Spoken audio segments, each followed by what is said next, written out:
Barrel. I go, "You going to the game?" He's like, "Nah." Hey, do we have more people in the chat than were actually in Memorial Stadium yesterday? We're doing well with the Sunday morning chat. We'll get our starting 5 shout outs going here in a little bit, but the numbers between 7 and 10, I didn't mosey on down to the field and check the West Stadium congregants, but I mean, it looked D2 championship with a 7 below wind chill is what it looked like. Division 2, NCAA Division 2, or class D2. Oh, okay. Man, you know what? I was thinking it was a Class A game with at least one of the Lincoln teams was participating. Because nobody sat in the end zone. They were all congregated between like the 40s. Here's my takeaway from the event yesterday is that this was for the players. The players had fun, and the fans were invited to watch. And I don't know how much you take away, other than you got some guys that have personalities on this team, but they built that day yesterday for the players, to do the different things. Now think about it. They were just going to do the games. They were going to sell tickets to have people come watch the games, and they threw in a little football. So I don't know what this look like moving forward. I think if they move forward with a spring game, I think this is the format to have stuff for the players, maybe a little bit more interaction with the fans, but then sprinkle a little football. But here's what and I think, Schmidt, you were sitting within earshot when Mike Schaefer and I were talking about this. If they want to draw a crowd, and maybe we go the route of OTAs with college football, where spring football doesn't start until June, it's kind of secretive, is you don't think that first weekend of fall camp, if you sell tickets to a scrimmage, how many people would show up in Memorial Stadium in August than would show up in late April?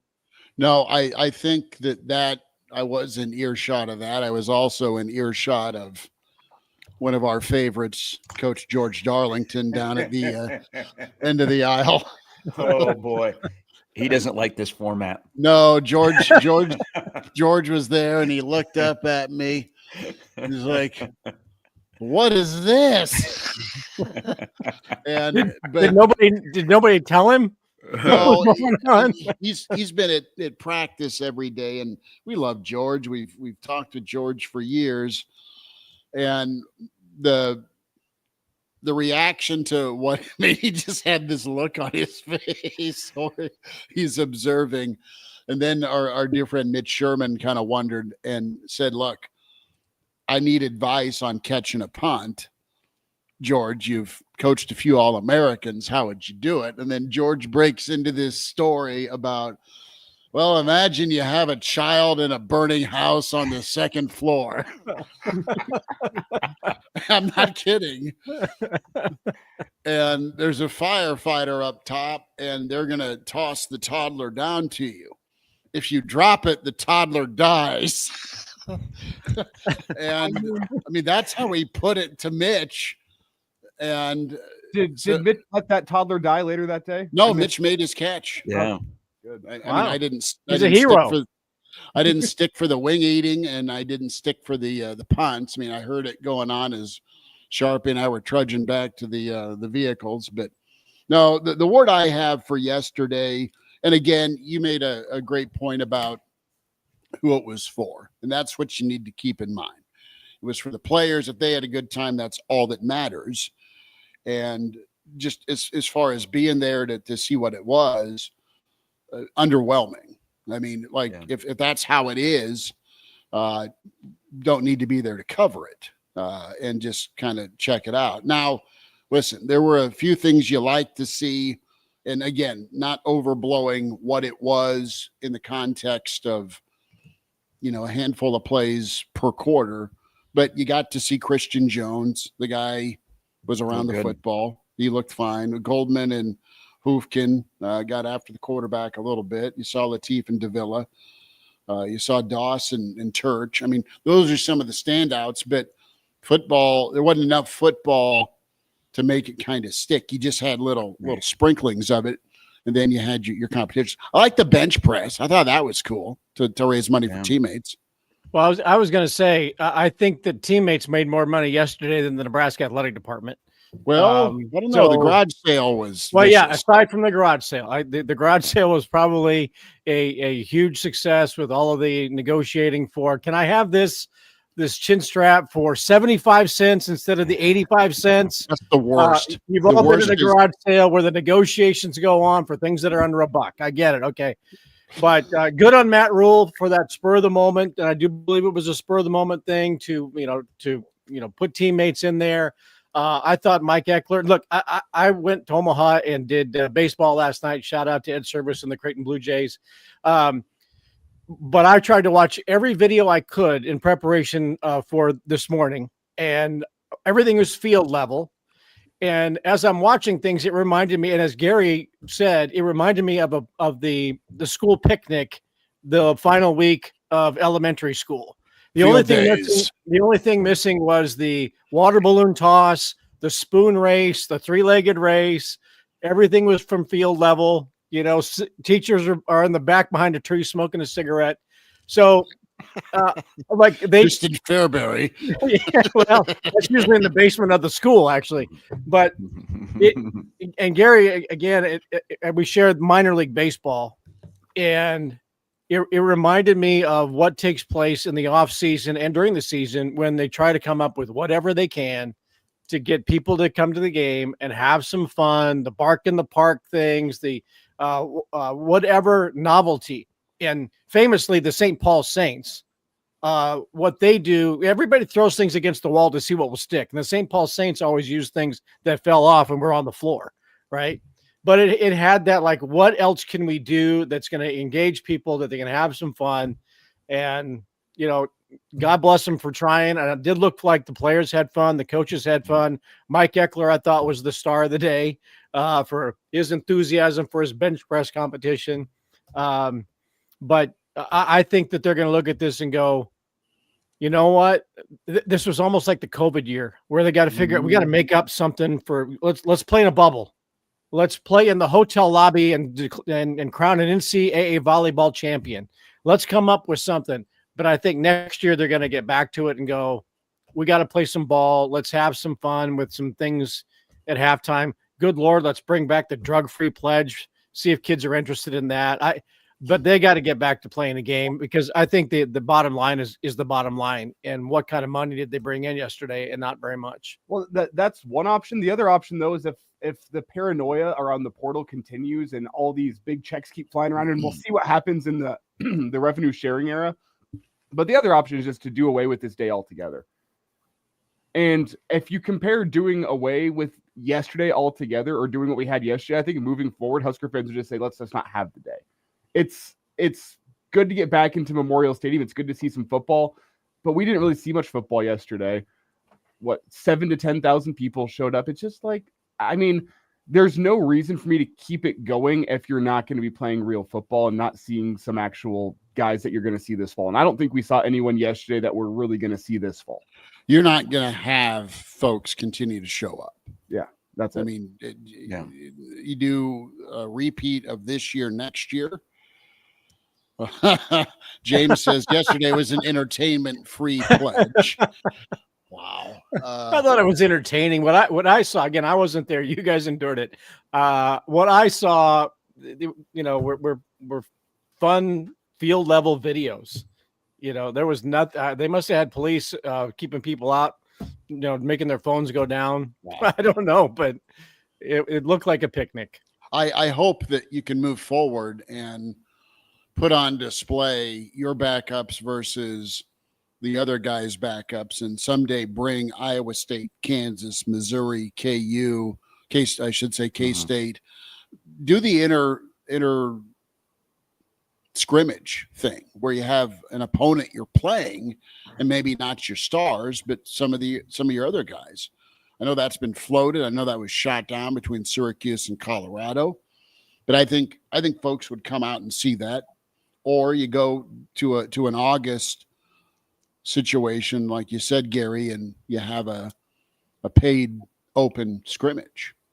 And those are your options. Yeah, I think what you saw yesterday, unless the NCAA allows you to do controlled scrimmages and Nebraska entertains that, I think that's what Nebraska is going to do, is something like yesterday. Now they got to work on the schedule of trying to mix in the football with all the different events they had to tighten that up a little bit. I think that's what Rule wanted. I mean, Rule got exactly what he wanted yesterday. He got a reward at the end of spring camp for his players because they did have fun. I mean, and that was for them, and they got to participate. And he also got to create some competition that was not football. They're big on competition. I don't know. It was a weird vibe. Outside of the stadium, there was nobody. Like I told you guys when we were at Single Barrel, walking from North Stadium or South Stadium to Single Barrel, there were very few people that were out on the streets. It kind of felt like the COVID. Schmidt and I are walking down Stadium Drive, and you at least see some activity. There really wasn't any activity, so. No, we've made that walk so many times before, and it's you're dodging, trying to get to the gate. And then we also were making our walk during the COVID year after we got to park in the garage across from the stadium. And there was no one. And it was just empty.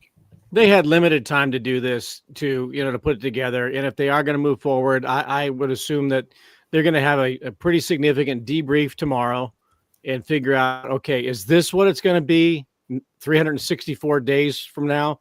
Because now instead of having basically 4 weeks, maybe 3 weeks to put this whole thing together, and then to have him throw in the curveball, last week saying, yeah, we're going to have some live scrimmage. They're going to have a little more time to prepare. Maybe they do have a concert, as somebody suggested, and make it a, kind of a festival day. And good on them to try it. I mean, there's one thing about, Nebraska and this athletic corporation that they have is they will try to figure out what they can to put people back in the seat. So that with a little more timing, maybe it is a little tighter, and they do come up with, actual football schedule for the day. The thing that's going to help all of these schools is to close this spring transfer portal. And if you're going to let them transfer, then the give and the take to this is you sit out a year, or you don't play at the NCAA Division I level. You can go down and play Division II. You can go to junior college if you want, but if you're going to transfer Division I to Division I in this era, you lose a year of eligibility. Okay, there's got to be something. Everything is in the players' hands right now with the power, and that's fine. They're getting paid for it. But if you transfer in December, you can have immediate eligibility the next year, which I'm not in favor of anyway. I think you should have to sit out, but especially in the spring, because you've gone through an entire spring with the system that you're being coached into, the plans are being made, and then you up and leave. Those coaches and those schools need to protect themselves from each other and say, you got to sit out here. You can transfer, but that's what will help maybe prevent the poaching and what we've experienced this year. Or maybe a happy middle ground is you miss 6 games, or you miss a year and you don't lose a year of eligibility. I'm trying to find a way to find something for the players, because coaches can leave whenever with no repercussions.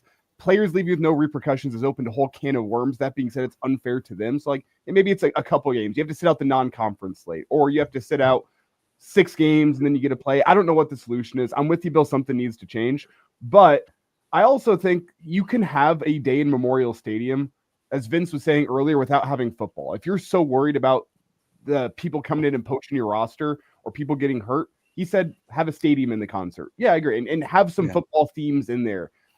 Where, hey, in between sets, the warm-up guy goes, he's off stage. Now we do a tractor pull or a wing eating contest or something for the players. That would get more people in. That'd be better for the downtown businesses, who I'm sure missed out on a lot of money yesterday. Well, you were telling me the bars weren't even open, were they? I mean, there were bars that are always open early, that the doors were locked. And the lights that's what I'm asking.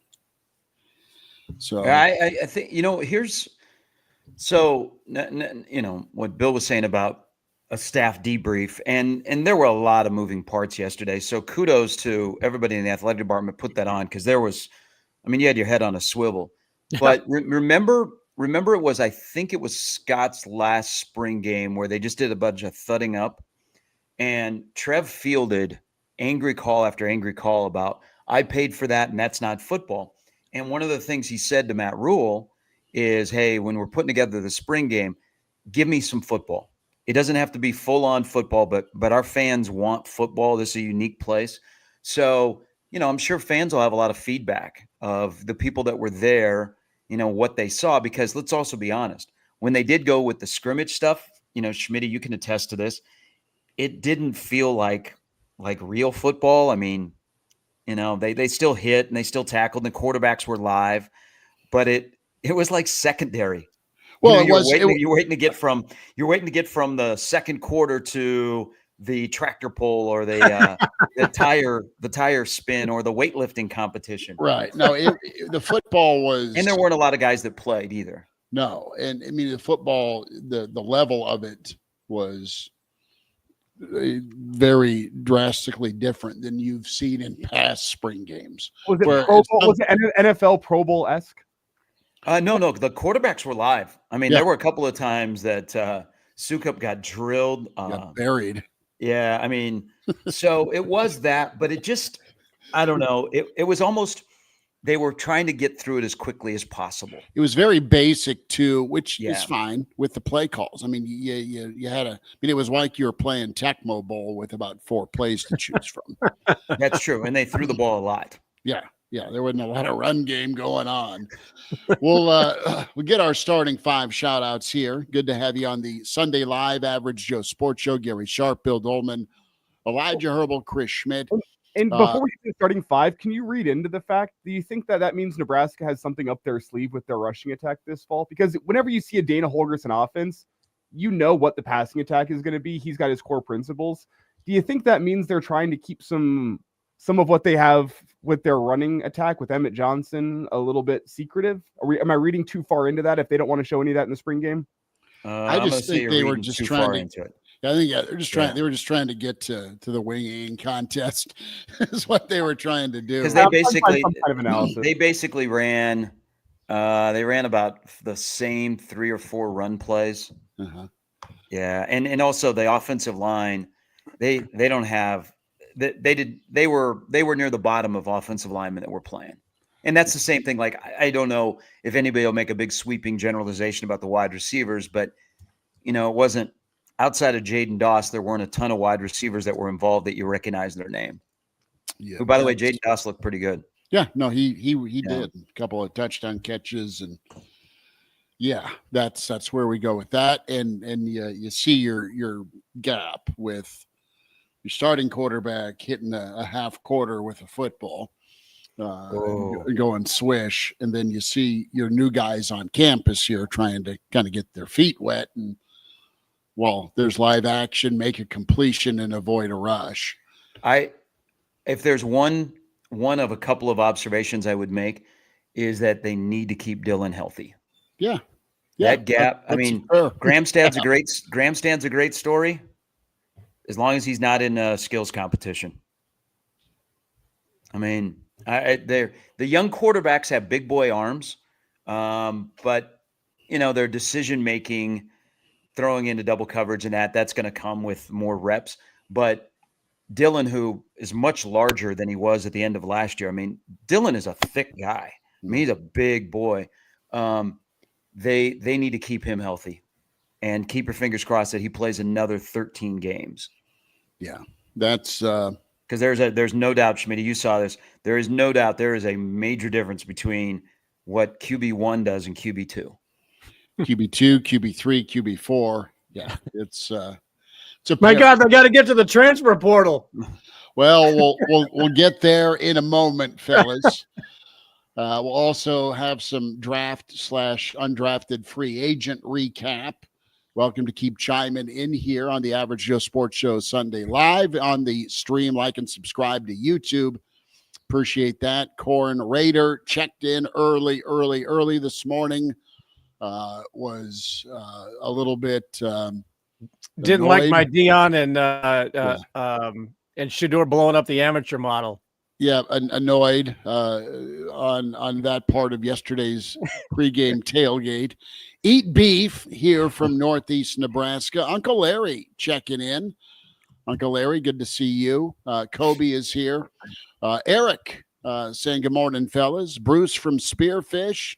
Got my Spearfish golf gear on. The other Dave is in, and David checks in, says, so a dude who, along with his father, dogged other QBs on the team is now then picked by the very same team. That won't be awkward. Talking about Shedeur going to Cleveland. Justin is in. Justin, good to have you. Mike and Callie present.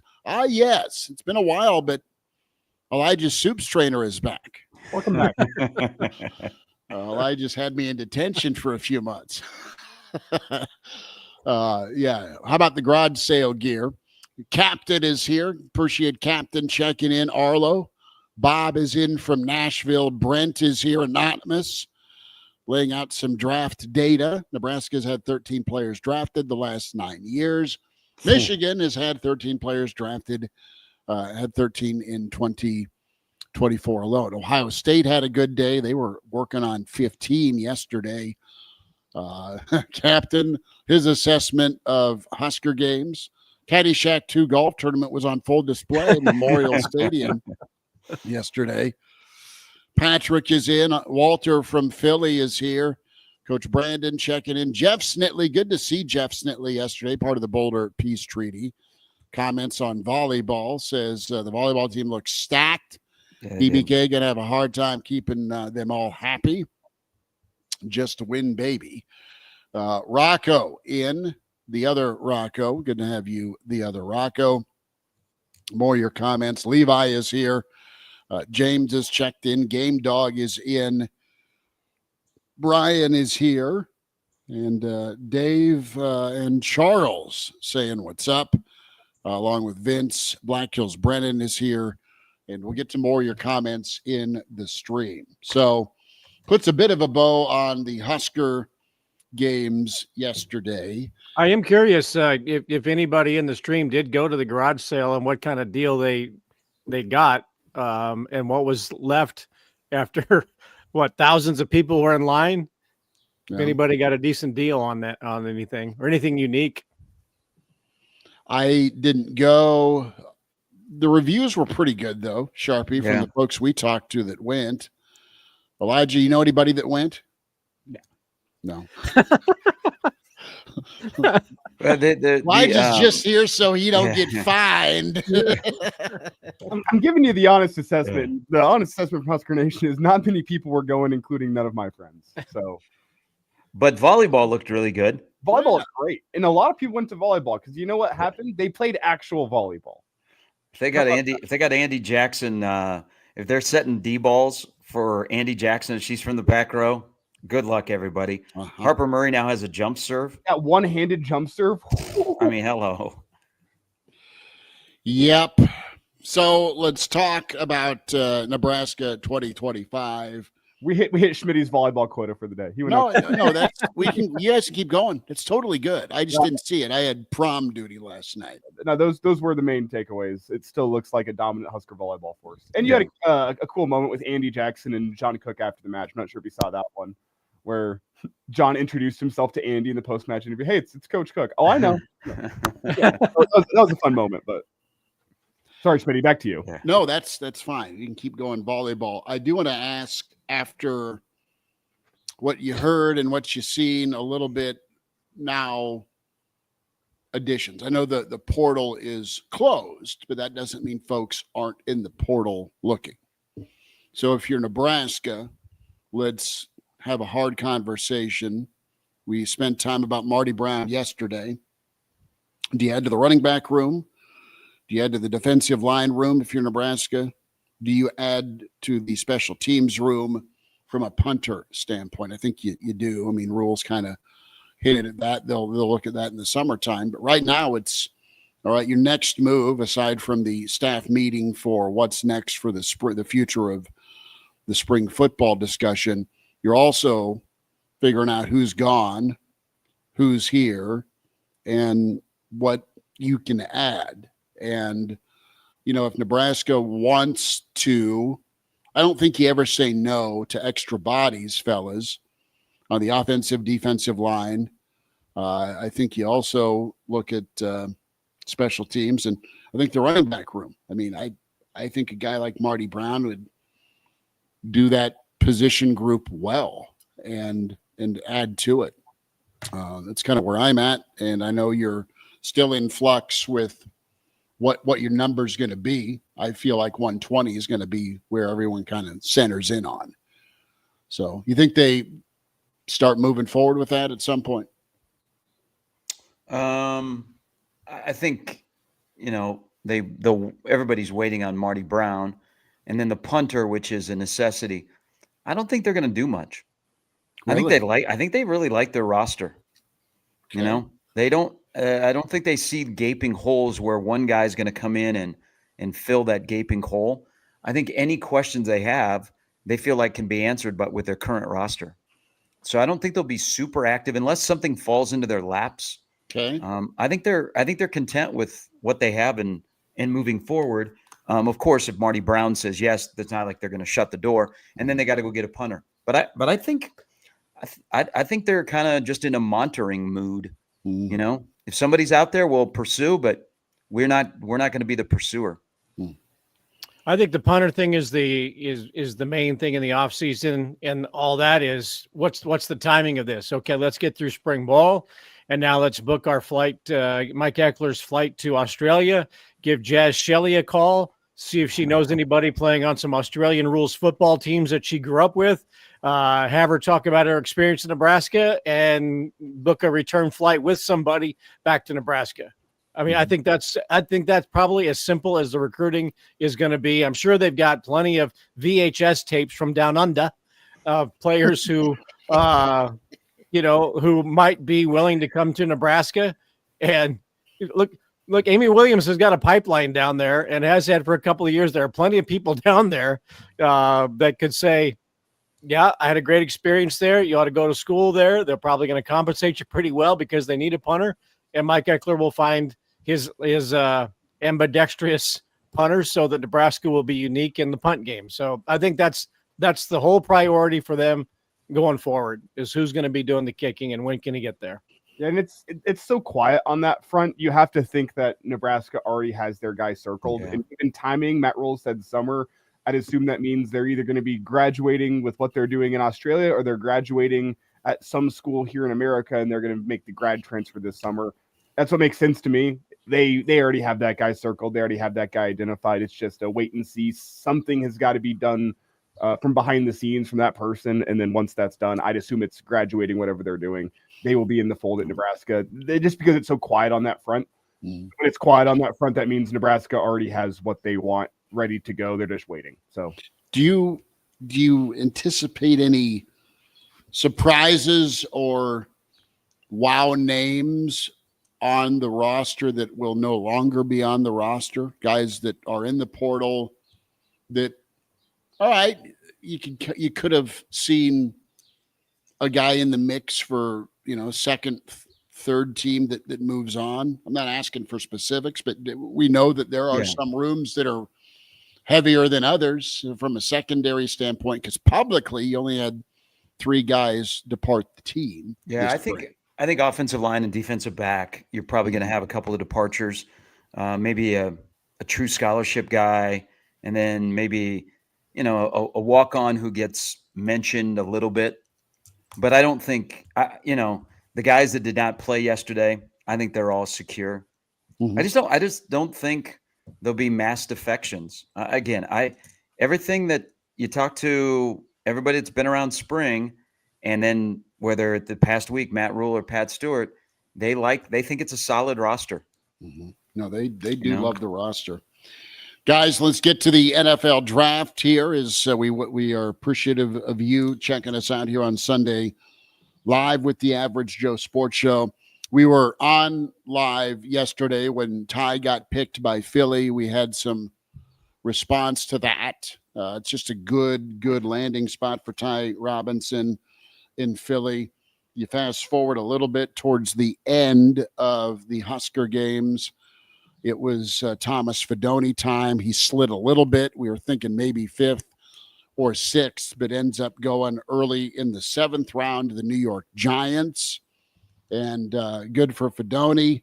And we'll see what moves forward with him. 7th round doesn't mean you can't make the team. I think Ethan Carter made the team as an undrafted free agent tight end, and for Cincinnati, and Ethan had a career that got him a couple of stops and multiple years in the league. Mm-hmm. But there's a value pick there for the Giants and Fedoni. And of course, you think of, at least me growing up, and I know it's a different body type, but I think of Mark Bavaro murdering people over the middle and giving piggyback rides. I also think of Jeremy Shockey. So, wow. The Giants historically have a really good usage of the tight end. Now, different quarterbacks there, clearly, during those eras between Sims, Hostetler, and Joe Pisarcik. Right. And was it Kerry Collins finding Shockey in New York? It might have been Eli, now that I think of it. But I don't know. What strikes you about Fedoni moving forward here with the Giants? Good for him getting picked.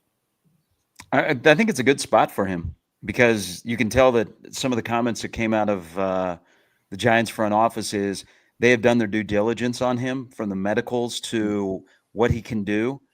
And, he can come in and there's no pressure whatsoever on a roster where, he could make the roster. I think he'll make a little money in the NFL. Mm-hmm. I just think he had it, the major knee injuries, and then, he was really the only reliable wide receiver 2 years ago that Harburg trusted, but yet you were catching balls from Harburg that were not easy to catch. And then this past year, I think I didn't get off to a good start, got in his fields, and someone kicked him in the ass at the end of the year. I'm sure, Ant is very, very happy that he's in the NFL, but he finished strong. So I think he'll have a nice NFL career. Back to the point, though.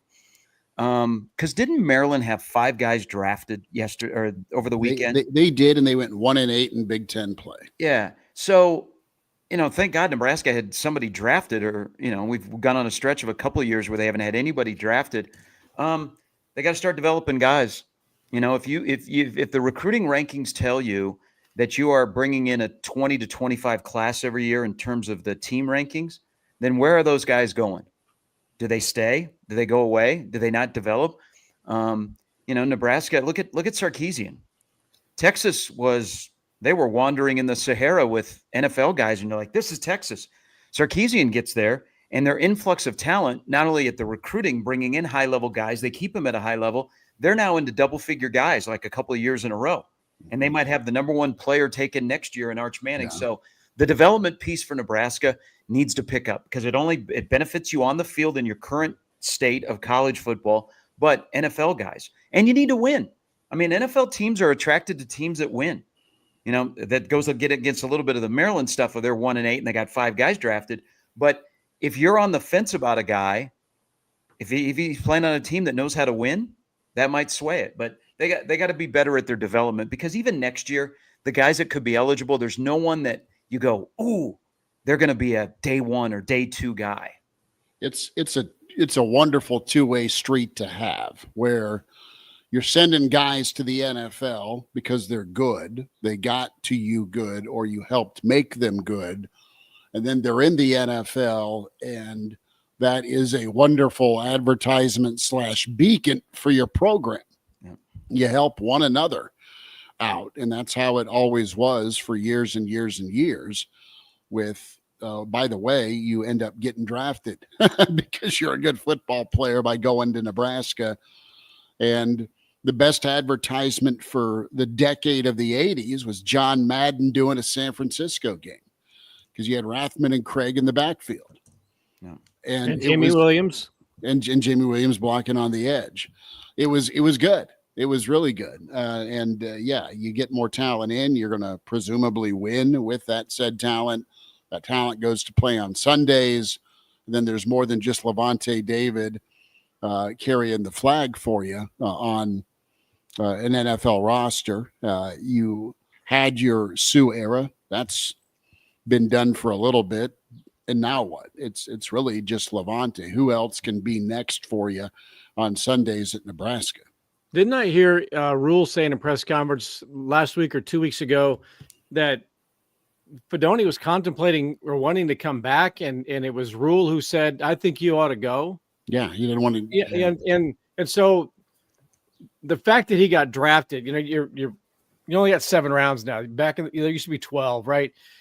But just the fact that they can say that he got drafted, I think is a significant thing, right? That it's great that guys are getting undrafted free agent contracts so they can pick where they want to go and find the right situation for them. And for some of them, it won't be a good situation. Some players will get a legitimate opportunity, but I just think for Fedoni and all that he's been through, and it is amazing to have 2 major, not just regular knee injuries, but major knee injuries. And as much as they poke and prod and do their diligence on injuries for the NFL, for him to get drafted and have that label as a draft pick, I think that's great. I think it's probably one of the most underplayed or unknown stories, and maybe it's only Nebraska people talking about it. But the fact that he got drafted, good on him, and I hope he gets a legitimate chance to make that team and make a difference and have a long career. Who knows? I mean, I thought like Austin Allen would have a good NFL career, and I think he's bounced around on practice squad. So you just got to be at the right fit in the right place. But I just feel really good that he can put himself down as somebody who was drafted by the NFL. And I think both guys yesterday that got drafted, Ty and Fedoni, both ended up in really positive spots for them. Yeah. You look at the Giants, what they have in the tight end room, they like that a little bit more athletic. I don't want to say non-blocking tight ends, because that's not the right way to put it, but they like the guys that are primarily pass catchers. And they have a couple guys in that room, and a lot's going to have to work out there. Theo Johnson was a draft pick last year that ended up getting some playing time towards the end of the year. The Giants really didn't have a quarterback, so his stats aren't impressive, but he's a guy. They got Greg Dulcich from the Broncos, who never quite stuck and stayed because he was primarily just a wide receiver that never quite figured it out in the NFL. And then Fedoni is there as well. So he kind of fits into that room. Going to need to do some work to make that roster, but that's an advantageous spot because of what the other guys in the room do. He fits right in. And then with the Eagles, Ty turns right into a rotational defensive tackle. And they have both Jordan Davis and Jalen Carter, who are both fantastic. Ty's not going to go start over either of those guys, but he steps right into being a high floor rotational piece where whenever he steps in, he kind of carries on what they're able to do from a dominant power rushing, bull rushing type on the inside. He fits so perfectly into that system that he's going to find a role really well. And once it comes time to pay both Jalen Carter and Jordan Davis, the question's going to be asked, well, what do we have from Ty Robinson? Because I think he's that good that he could potentially be a guy that not as better than those guys, but is going to make some questions be asked when it's contract extension time for those guys. But well, we got this guy behind the scenes. Yeah, I think Howie Roseman, I mean, we all respect him as a football mind, one of the best football minds going. If he looks at a Ty Robinson and with the 2 beasts that you already mentioned, Elijah, and says, this guy can be part of our team. And, I think another thing, I'm sure they threw some stuff by Cam Jurgens. Sure. Hey, there's a couple of Nebraska guys that are on our radar. Do you know them? What do you think of them? I think also when you look at the NFL draft and how Nebraska factors in, doesn't the NFL basically is saying to Nebraska, you're a good 7-5 team. You got some good football players, but in our eyes, they're undrafted free agent guys. And you have maybe 1 or 2 difference makers. So we look at you and go, you're a good 7-5 program. Because there are guys, they're like there was a lot of guys that are signed undrafted free agent. And going back to Elijah's point, it's all about fit. Like, do you have a path to playing time if you're on a certain team? You might be a 6th round pick when you thought you were a 3rd round pick, but that 6th round pick, that team gives you a better opportunity to play. So I think the NFL respects Nebraska's talent. I don't know that they look and go, man, Nebraska's got some guys that we've got to have in the NFL, because nowadays, if you're one of the 7-round picks, you got a pretty good chance to make that roster. That is a situation that needs to be on the uptick, and Rule's been very vocal about it. Not only get more guys, help turn them into high-level players, win more ball games, and then you get to a point where it's not just a handful of teams that this guy's a fit for. It's this guy can play about anywhere because he's that talented. Let's hit on real quick. Gary mentioned Howie Roseman.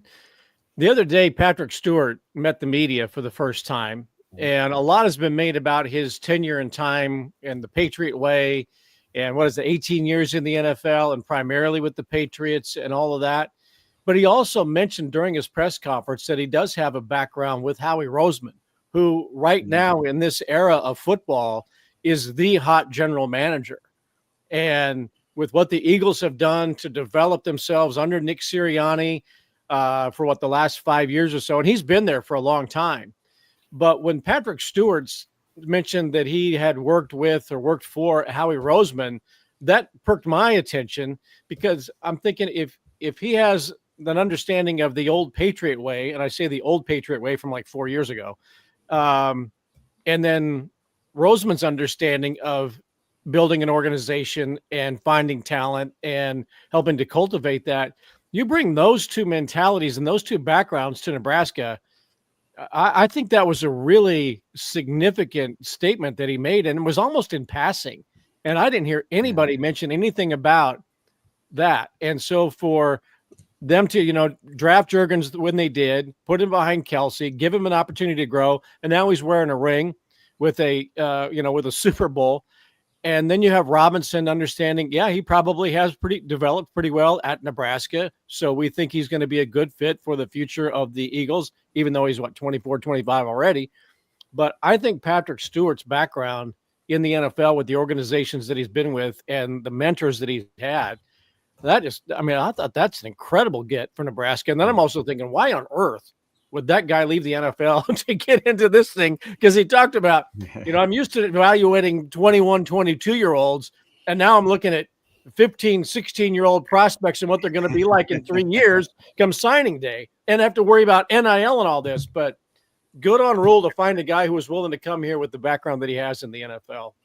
That's advantageous. If you look at both model franchises with how New England did it for 2 decades and how Philly has really been incredible. And Roseman, I think, was GM there in 2014. Make that 2014. And then he's the executive director and back with the GM role as well. So he's got 2 hats he's wearing, but they just focus on the right things, and they're fit with what they want on the lines of scrimmage. And then the depth they have on their lines of scrimmage. And then you go get the dual threat part of things with Hurts and Saquon, with some guys that are pretty intense at the skill spots. But when push comes to shove, they can just grind you down to a little nub with both their lines of scrimmages. That's how it's won. As we wind it down here, the Sunday Live, Average Joe Sports Show, Gary Sharp, Bill Doleman, Elijah Herbel, Chris Schmidt. Some of the undrafted spots. I think I saw that Giff is in Carolina. You've got Bullock in Tampa. Polar Bears in Baltimore. Nayor is in San Francisco. Any word from you guys or in the stream on, did Jamal Banks end up anywhere? Is Tommy Hill looking anywhere? Have you guys seen something? Maybe I have. You know what? I think I saw Banks this morning with the Ravens. Oh, good. Okay. Good for him. I think he's got some upside. We'll see if he makes the squad. But Polar Bear, Baltimore's a good landing spot for him. If you're a defensive player, that's a pretty good place to be. Mm-hmm. And let me check their depth chart. I'm not sure what their interior defensive line looks like. They have some depth there, some guys that are drafted. But worst case is you do well enough during training camp and you get a practice squad spot, and then you get elevated the final 4 games of the regular season, and then you're off to earning and finding either a current roster spot on the team that took you or signed you, I should say, or you kind of go the Searles route where you are good enough where someone wants to trade for you, and then you're off and running career-wise. So with Nash, they have 3 nose tackles as it stands on roster, and because they can. You carry like 2 and have a practice squad guy that you trust. So not sure he's got a path to the 53-man roster, but you can always step in and impress. You never know. practice squad early in a career is not bad, especially in a place like Baltimore with as well as they play defense and kind of just that, what's the right way to put it? That mindset that it feels like Ravens defenses always have, that kind of dominating physical style. They maintain that. Not a bad place to land and be a practice squad guy that can eventually get the call up if the team so chooses or if injuries make possible. Yeah. You've got Ben Scott in Tampa is what Vince is telling us. Hey, you got a former Lincoln bartender that's running the Tampa Bay Buccaneers. They like Nebraska guys. I mean, whether it be he wasn't there when they got Levante David, but he drafted Trey Palmer in the 6th round. There are other guys that they have brought in there. There continues to be, and maybe it'll pop up this morning as teams are, figuring out how to get to 90. The curious case of Tommy Hill. Either Tommy Hill is really hurt and I'm thinking it might be hurt because he hasn't really worked out. Mm-hmm. So people don't know what he's in, but that continues to be a curious case of what happened with Tommy Hill. Brother, if it is injury and the plantar fasciitis and you go out there and you have that Colorado game, and then what? What film do you have the rest of the season? Well, and you have no workouts either. He didn't. I mean, even at Nebraska's pro day, he was nowhere to be found. So I'm guessing that injury he's not going to do anything until he's fully healthy. Well, and it's one of those, if you try and go on it, it can not only irritate the current problem, it can bring up new issues with your foot. What if he's a guy that has to sit out and go to the UFL next spring, and try to get some. I mean, he has zero tape after a pick 6 against Colorado because it was the Illinois game that everything went bad for him after that. And then, there was when he was out there when he shouldn't have been, the USC or whatever. Maybe seriously an opportunity to sit out for the next few months, get yourself healthy, get surgery or whatever it is, if he wants to. Does he want to put in the work, or does he just want to does he want to play football, or does he want to be a football player? I think there's a difference right now. And if he wants to play football, maybe you sit out the next few months and you latch on with Birmingham and you find yourself a good UFL situation. Adrian Martinez played himself into an opportunity. He didn't stick with the Jets, but he had a great spring last year with Birmingham. Maybe that's the avenue for some of these guys to get an undrafted free agent, get a look, and then go play spring ball. I think there is value in that league if it sticks around. Mm-hmm. But maybe for Tommy Hill, that's his opportunity to get into the NFL, is to just absolutely 100% take whatever time you need and then go play in the spring and latch on next fall. I know you're scrolling, Elijah. Another name that since the season ended, nothing is Mazuka. Yeah, I was looking at a UFL roster, like he might pop up in the UFL. I was looking for both Ben Scott news and Mazuka because I still haven't gotten the Ben Scott news confirmed to Tampa. Yeah.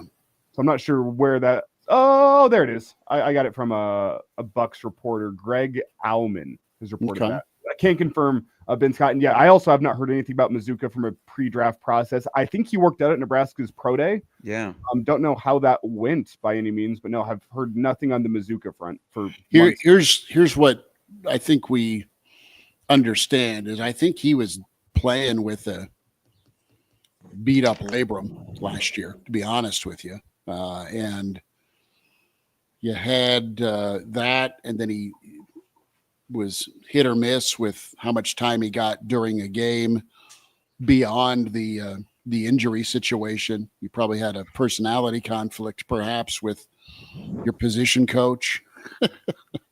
And that's a little math on how spotty things were. Mm-hmm. So guys it's just a strange one because we could all see the talent and the power that Mazuka possesses on the field. It was clear to me that, especially in running downs, Mazuka was Nebraska's best offensive lineman last year.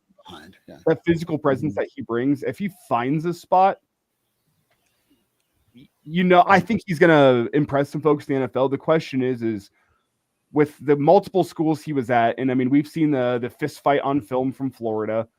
We know how hit and miss he was last year. That highlights the footwork. The question is not what he does on the field. The question is what reports were NFL teams getting from his college coaches about what kind of locker room guy they were getting? I think that's the question with Mazuka, with his hit and misses he was getting on the field despite the talent. That's the ultimate question mark. And I wonder just what type of reports are NFL teams getting? Do they think they would be bringing in a chance guy, which you don't really want to do in your undrafted free agent like realm? Like it's tough to bring in a guy that you're taking a chance on that you don't know character wise what he's going to bring in. And that's just the one place my mind goes. A couple of questions as we wind it down in the stream. You had James was asking, is it possible, saying yes, it is, to play with plantar fasciitis. Game Dog is asking how long plantar fasciitis lasts. And I'm told that you can get cleared and then re-injure it. So that is a part of it too. It's a curious case. Also a curious case. Maybe he just likes his teammates. Did you see Bayor was at the Husker Games yesterday? Yeah, because he's supposed to be with North Carolina with old Hoodie. Yeah. So That's nice. He's back in Lincoln hanging out with the fellas yesterday. Well, good on him. Good on him. Whenever Matt Rule spoke a couple of weeks ago about guys getting bad advice and guys being sold a bill of goods elsewhere, and you show up and it's not true, he was definitely talking in between the lines about Bear, right? With the timing of that. Bear, you're there for half of a cup of coffee in Missouri. And 48 hours later, Matt Rule gets up, and I think he was asked about Nico, and he gets just talked about how guys are promised these things, they're sold a false bill of goods, and then once it actually becomes nut cutting time, you realize what you were told by another school might not be true.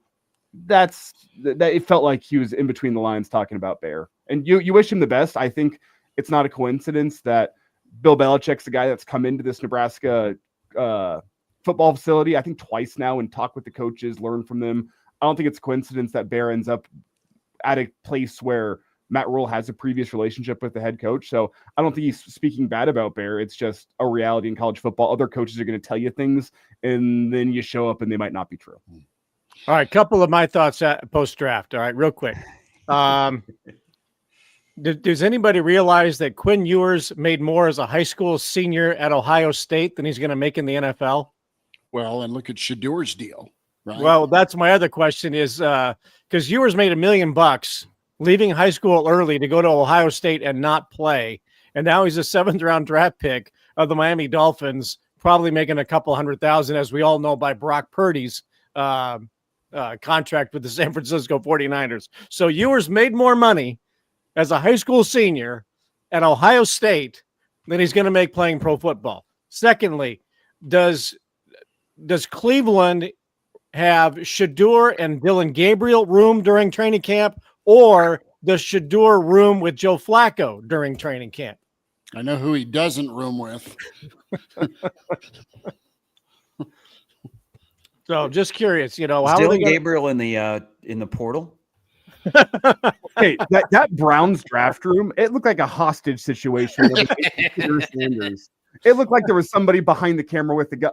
Clap now. Clap. Somebody's got to take him. Do it.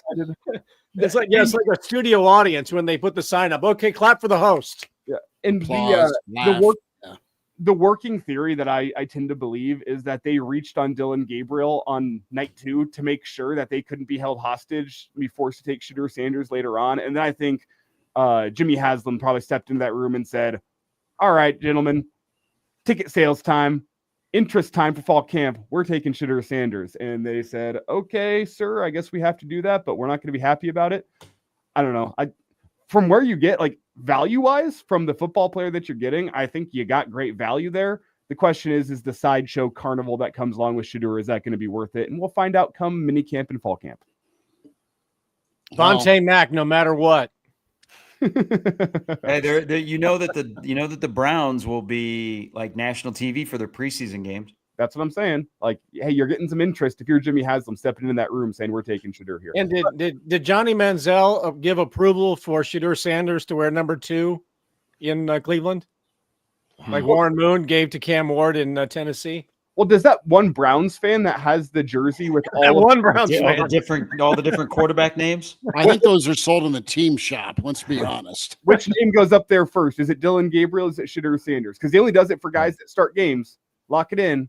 Does Dylan Gabriel or Shadur Sanders go on that jersey first? Because I guarantee you, one, if not both of those guys are going to start a game this fall. I just know old man Flacco scored a hell of a lot of points for some fantasy owners. When he was in Cleveland, they were putting up points. When he was in Indy, he was putting up points. And now he'll have a chance to talk with Dad about how Flacco's as old as me. Yeah. So I would put the chance at very high that before game 4 of the season, we'll have Browns fans chanting for Shadur Sanders at the games. Before game 4, if Joe Flacco is your week 1 starter, it'll be quick. The backup quarterback is always the most popular guy in town, and whenever that guy is Shadur Sanders, the fans will call for that. I'll be curious to see how that goes. That'll be fun. As a Browns fan, if you're a Browns fan, I'm sorry, that will not be fun. If you're a fan of any other team in the NFL, that will be fun to watch. Well, they do not in Cleveland. They do not shy away from personalities. No. The Manziel, the Mayfield, the Myles Garrett, to Jameis Winston. Yeah. They love them some personalities in Cleveland. God bless and Godspeed to Kevin Stefanski. No kidding. Back to the point. That's coming off of a 4-win season, too. Where you do have some talent to throw. Like Jerry Jeudy, whenever he has his head screwed on straight, he's talented. David Njoku is a great tight end. Like him. Like there's some talent there. You brought in the 2 running backs with it was who was the guy from Tennessee? Dylan Sampson was one, and then you brought in Quinshon Judkins from Ohio State. So you have some new talent in that running back room. The offensive line last year wasn't the problem for the Browns. Like there is some talent on that team. Their defense is solid. You just need to score some more points and not throw 15 pick sixes like Jameis did last year. You see what old Lane Kiffin did off the top rope for Quinshon Judkins yesterday? The guy was in the can while his name was called, and he wasn't there. I think grandma or mom answered the phone. Yeah. And Lane quote tweeted it and said, well, he probably didn't get paid enough to be there to take the phone call. So is that that's a shot? That's a shot at the old NIL raid. Yeah, because he was his running back at Ole Miss. Yeah, until Ohio State said, "Son, let's have a talk." Well, to be fair though, Lane has lived by the portal and died by the portal at Ole Miss, so that's not a guy I feel bad for whenever somebody else comes in and wants to raid his player via the portal, because Lane Kiffin, he built that program using the portal. I'm being corrected. Not the real Lane Kiffin. Okay. That would make a lot but more. I wouldn't have put it past him to do something like that. Hey, he is the modern day Steve Spurrier. Yeah, he is. That's true. But I also quickly want before we get out, want to go back to Bill's point about Quinn Ewers. That is the reality of like the Nico situation. Is NFL is not for long, and there's no guarantees in the NFL. If you're Nico, I don't blame a guy for wanting to get as much money as he possibly can while he's in college, because hey, once it's not first round money, that money in the NFL is not as significant as a lot of people may think. And it's also not for long, because there's a chance like a guy like Quinn Ewers, undrafted free agent, is out of the league by October. That's a very real. You go into a Super Bowl because you're Brock Purdy and you get in the right spot as a 7th round guy. So we'll see, but that is why I do not blame a guy in Nico for wanting to maximize. Now he totally misread the market. That's where I blame Nico. Like you can't be that wrong about what your own market value is, but it's hard for me to sit back and say, man, while you are worth more money than you possibly may be ever again in your entire life, to not want to go maximize that. Like it's understandable. Well, just don't have 2 idiots in your ear that are way off on what you're worth. Well, I mean, it looks like the Ewers family is struggling for money, judging by the amount of dead animals that are on the wall in their house. They have dropped $500,000 on taxidermy. I mean, those aren't just, hey, that is a little roadkill that we picked up and we dressed up a little bit. I mean, that is all expenses paid trip to Africa to go. No, that's a full Ole South going on in their basement.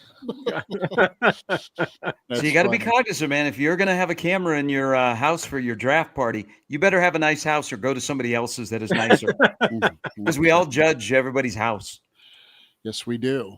I'm going to go hide in mine. All right. I did always like at the draft, we went to Joe Burrow's house back in the day because it seemed like a very modest home for a guy who, I mean, the dad's been a football coach. Like, it seemed like a very modest home in Athens, Ohio, and I appreciated that from Joe Burrow. Did you see the video of the Bengals' first-round draft pick, Stewart, when he was touring the facility on Friday? He goes into the locker room. There's a guy that comes up to him and goes, "I'm Joe," and just kept it moving. Nice to meet you. Shake the hand. Yeah. He introduces himself as Joe and just keeps it moving. And Joe, why did we draft you with said, 4.5 sacks? Stuart said, "I didn't know the guy." He came up and just said hello. He said, "Hi, I'm Joe." And then as he was walking out the door, he goes, "Let's go get some sacks." You're kidding.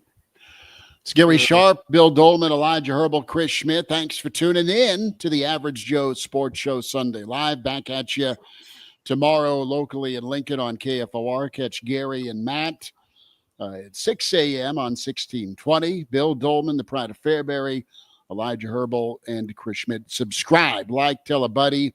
AJ Sports Radio on X and Spotify, iTunes for the podcast. You can download it also always on YouTube for you. We'll talk to you next time. Thanks. Hold on. Can I, because I threw up a poll question. One more thing. Yeah, this is for all of you guys. So there is the memorable spring games, whether it be after the death of Brooke Behringer, the Cat, the Jack Hoffman run, which they did a memoriam.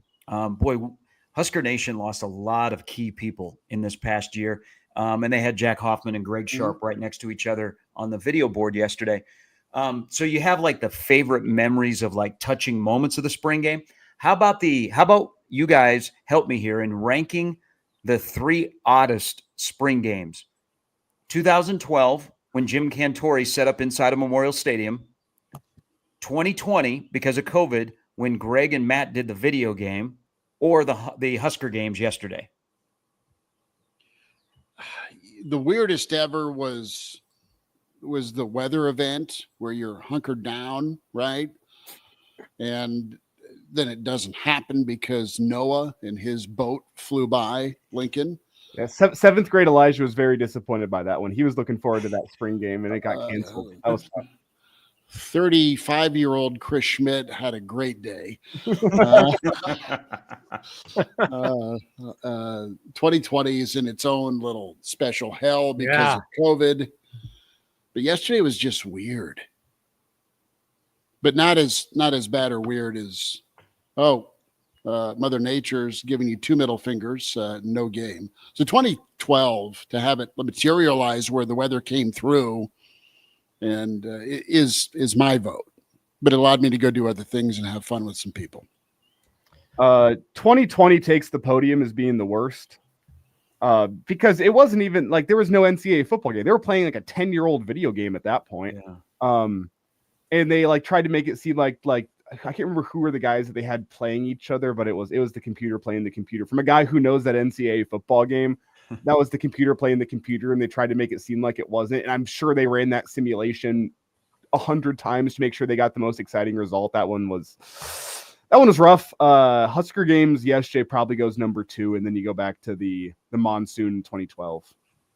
See, I got to go off the board I'm with Game Dog when Bill Callahan in his very first play from scrimmage in the spring game did all this movement and motion and weird stuff. And we said on the Average Joe Sports Show then that any movement is just window dressing. It's not that big of a deal. And Bill Callahan said after the game, that really doesn't mean anything. It's just window dressing. I'm like, well, thanks for watching the Average Joe Sports Show, Bill, because it was not that big of a deal. So that moment stands out to me. Also, another one, though, is the Scott Frost modified Stableford scoring system that the only people who understood what was going on was every math major at UNL at the time, because nobody knew what point was, what the scoring was, if that was a good play or a bad play. And it's like, I have zero idea what is happening on the field. That sucked. Was that 2019? I don't remember what the year it was, but you didn't know it was a touchdown, 6 points now. Was it the thud up here is worse than yesterday. And yesterday they tried to do something they tried to do something different. And versus going out there and doing the thud up and not wanting to physically be there. You know what I mean? So the COVID thing was, that was out of their hands. Yeah. So it was 2012. Now back to Bill Callahan, because this did not get sold yesterday at the garage sale. Why is Nebraska so afraid to put like a little marking on the rock? Because they moved it from the tunnel out to right next to the Hawks Championship Center. And if you know, when you walk by it, you're like, that's the Callahan rock. But they've never put like a sign or anything near it. I thought maybe yesterday they might slide it inside and sell it. I wanted it. I still want it. I think that would look How much would you pay for the Callahan rock? $100 max, though, because it's such a pain to move. Like, that thing's got to be a ton. I'd probably be doing them a service to be moving it out. Yeah, they'd pay me. See, but our friend Michael Brunt removal service. Michael Bruntz every year takes a picture of the rock and just posts it up there to start spring football or start the football season. Well, I'm sad because it used to have the little plaque on it that said "Pound the Rock." And taking that down, you can still there's like a little divot in the rock where you can still see where that plaque used to be. Why didn't they just keep that plaque in there? And it's an ode to yesteryear. When did they move it outside? Well, I'm sure when T.O. took over in the 80s. Didn't it? I thought it stuck in the tunnel for a while, but it was like people just ignored it.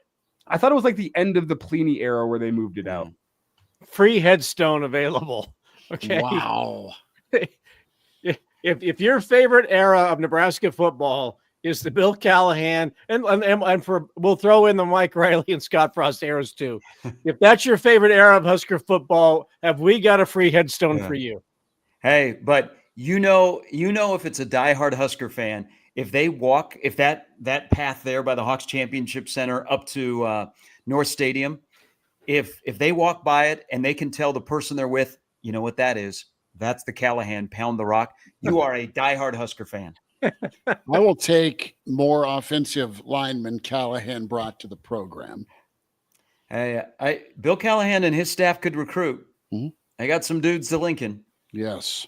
They just they happen to play games between August and November. Yeah. Well, there is that. Question in the stream before we say goodbye. Carson finished runner-up for Homecoming King. Ooh. Oh. But what do you get? I don't know. Apparently, aspirin and water Alka-Seltzer need to be delivered downstairs because the monkey's still asleep. You know what they say in Talladega Nights, though, Schmitty. If you ain't first, you're last. No, I know. There's a lot of things they said in Talladega Nights. God, just think if his dad would donate more to the high school. What could have happened? Wow, that's funny. Schmitty donates his time with calling high school basketball. I do call high school games, but yeah, there's a line in the sand of donations that won't happen with certain programs. That's funny. All right, one final thing about Southwest. Jackson Carpenter, I don't remember seeing him play yesterday. I think he's dinged up, dude. Okay. I didn't see him. Was he dinged up before spring even began? No, Was he on that list?